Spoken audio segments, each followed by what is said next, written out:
Davom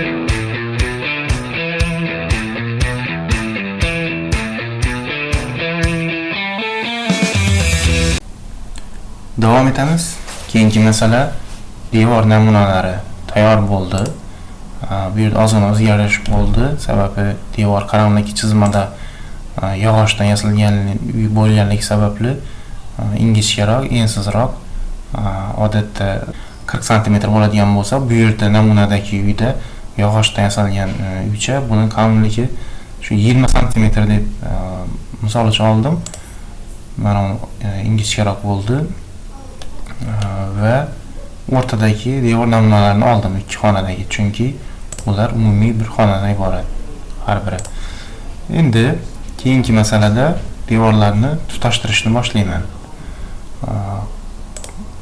Faska instrumenti yordamida har bir chiziqlarni, devor namunalarini birlashtirishni boshlayman.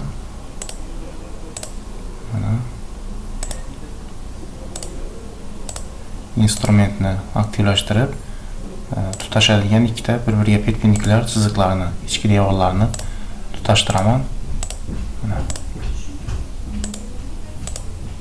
Instrument va ikkita chiziq. Bir to'g'ri chiziqda yotgan, bir to'g'ri chiziqqa tushadigan chiziqlarni birlashtirishni imkoni yo'q.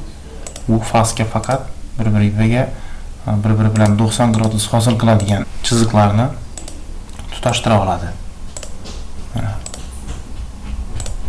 Ichki devorlar shu tartibda.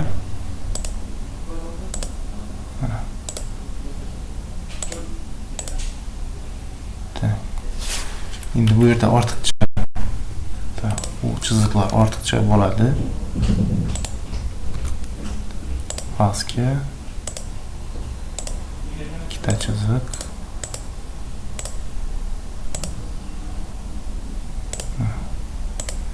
Faska ikkita chiziq.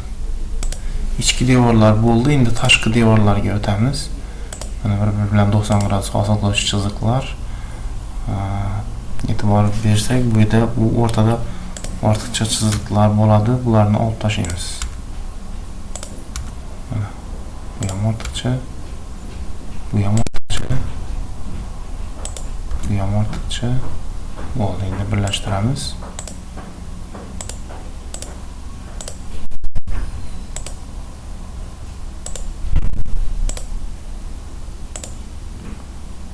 Mana devorlar tayyor.